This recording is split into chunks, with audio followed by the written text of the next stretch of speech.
open the meeting with a special guest we have here this weekend, someone who many of you know from the posters in your dorm room walls, and I want to bring up Dave Zirin, author of Welcome to the Terrordome, to introduce Dr. John Carlos.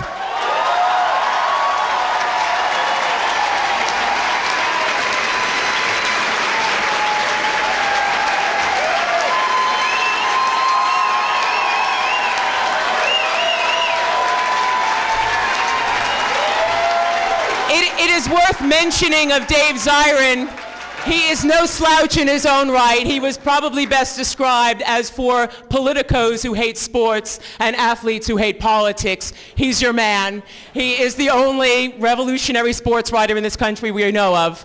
Dave Zirin.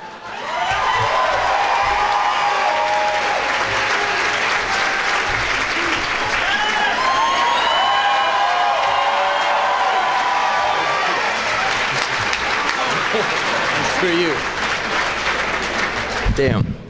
For a second when Sherry was talking, I thought she was saying that I was on people's posters in their dorm room. I was very confused. I was like, yeah. I was like, those pictures, I was young, I needed the money. No.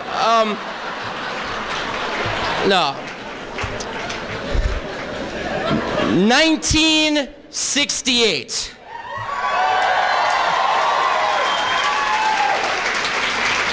It was a year when resistance shook the earth. You had the Tet Offensive in Vietnam, proving that the U.S. military was not, in fact, all-powerful.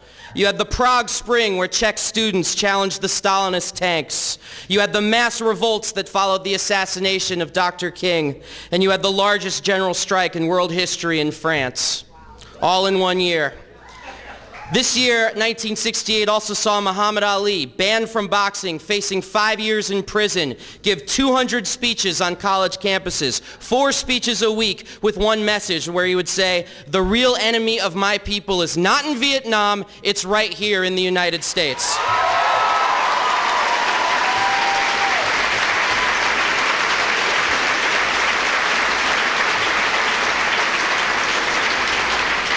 And if there was just one moment that crystallized, not just 68, but this entire amazing era of resistance, it was that moment in August when 2 men brought this revolt to that most unlikely of places, the Olympic Games. After the 200-meter dash, 2 men raised their black gloved fists to the heavens. They also wore beads to protest lynchings, and they didn't wear shoes to draw attention to poverty. On the platform was also the late Peter Norman, a countryman of Mr. Pilger over here from Australia, wearing a button in solidarity. And these 2 men,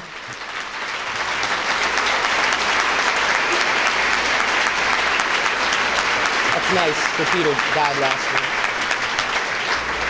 These 2 men were Tommy Smith and the man I'm privileged to introduce, Dr. John Carlos. Now,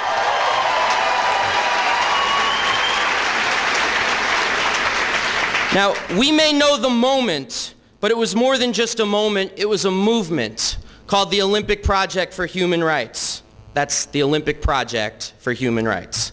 They organized around a whole set of demands, like restoring Muhammad Ali's title, removing the bigot Avery Brundage from being the head of the International Olympic Committee, disinviting apartheid South Africa and Rhodesia from the Games, and hiring more black coaches. But they had a broader goal in mind as well, as their founding statement put so brilliantly. They said, we must no longer allow this country to use a few so-called Negroes to point out to the world how much progress has been made in solving racial problems when the oppression of Afro-Americans is greater than it ever was. We must no longer allow the sports world to pat itself on the back as a citadel of racial justice when the racial injustices of the sports world are legendary.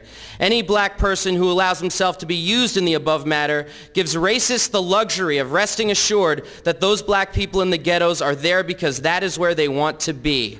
So we ask, why should we run in Mexico only to crawl home?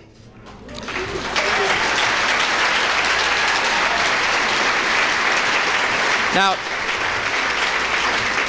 he won't say it, but Dr. John Carlos paid an absolutely terrible price for his actions, for daring to be different, for daring to resist. But whatever he lost, I hope he realizes that he has gained in the respect and love that echoes not just through the ages, but in this room tonight. Now, when our struggle against war and oppression today, we often speak on standing on the shoulders of giants. And I would argue that we mean people like Dr. John Carlos. So sisters and brothers, I give you Dr. John Carlos.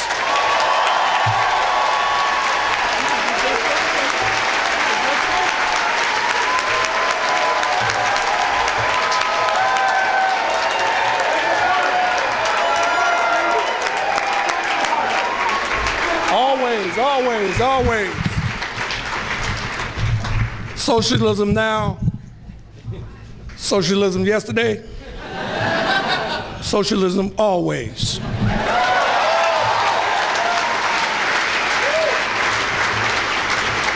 As I stated before, God gave us a vision to do certain things in life. And how did we come about doing this in the Mexico Olympics? Because we wanted the worldwide exposure. That's exactly the exposure that you guys need today. We need to be exposed around this world and let them know that these people still stand for justice and equality for all human beings, regardless of what their ethnic background is, or where they live, or what religion they have, or what have you. You're the fighters. You're the warriors.